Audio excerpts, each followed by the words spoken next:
مفتی طارق مسعود special. تو یہ صرف بیماری کے بارے میں نہیں ہے، ہر چیز کے بارے میں ہے۔ یہ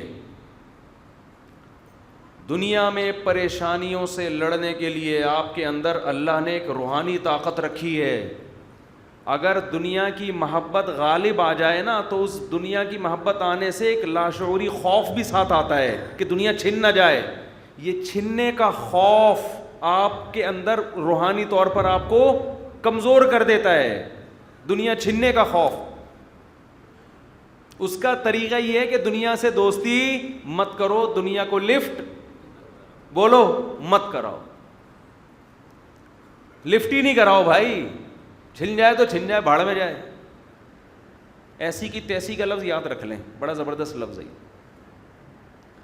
ہمارے حضرت مفتی رشید احمد صاحب رحمہ اللہ تعالیٰ کے مریدوں میں ایک تاجر تھے، کئی دکانیں تھیں ان کی۔ وہ کہتے تھے جب مجھ پر دکان بہت زیادہ مسلط ہوتی ہے نا، ہر وقت بزنس، کچھ دنوں کے لیے دکانوں کو تالا لگا کے بیٹھ جاتا ہوں گھر میں، ایسی کی بولو تیسی، جاؤ نقصان ہو جائے ہو جائے، بھاڑ میں جائے۔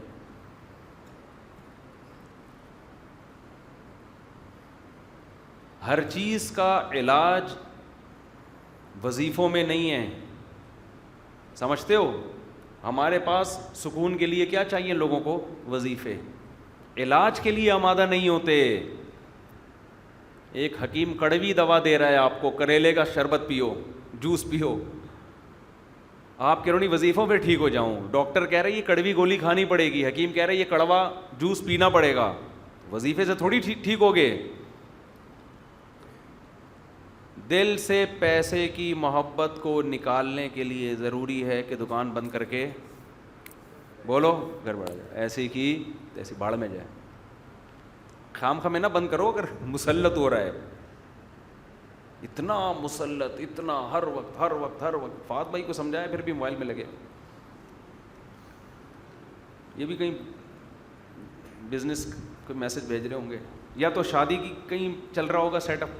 اس عمر میں بندہ یا تو کہیں یہ والا سیٹ اپ ہوتا ہے یا بزنس کا سیٹ اپ۔ ایسا کبھی نہیں ہوتا اپنی اماں کو میسج بھیج رہا ہوں امی آپ مجھے یاد آ رہی ہیں، معذرت کبھی نہیں دیکھا ہوگا کہ اپنے ابو کو، والد صاحب کو۔ دو ہی چیزیں ہوتی ہیں اس ایج میں، حالانکہ یہی ایج ہے ڈائریکشن کو صحیح کرنے۔ جیسے جیسے انسان کی عمر بڑھتی ہے نا، اس میں جوانی میں جو بری عادتیں ہیں وہ ختم نہیں ہوتی، وہ اور زیادہ پختہ ہوتی ہیں، مضبوط ہوتی ہیں۔ یہ صحیح حدیث سے یہ بات ثابت ہے۔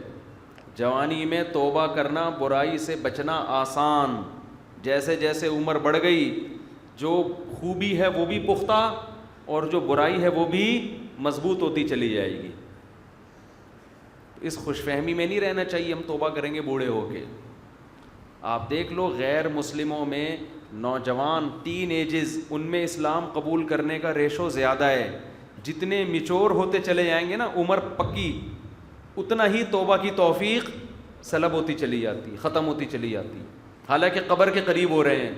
اس وقت تو ان کو زیادہ آنا چاہیے اللہ کی طرف۔ تو جو ہوگا ابھی ہوگا۔ توبہ تو بڑھاپے میں بھی قبول ہے، لیکن توبہ کرنا، ان عادتوں کو چھوڑنا مشکل ہو جاتا ہے۔ یہ جو بوڑھے لوگ آپ کو مسجدوں میں نظر آتے ہیں، یہ وہی ہیں جو جوانی میں بھی مسجد میں ان کا تعلق تھا۔ اگر جوانی میں مسجد سے ان کا تعلق نہیں تھا، پھر اس بوڑھے کو آپ مسجد میں لا کے دکھاؤ، الا ماشاء اللہ نہیں آتا۔ ہم نے دیکھے ہیں 80 سال کے ہوں گے، جمعے کی نماز نہیں پڑھ رہے ہوں گے، مسجد کے ساتھ گھر ملا ہوا ہوگا، نہیں ہوتی، ان کو وحشت ہوتی ہے، ٹینشن ہوتی ہے۔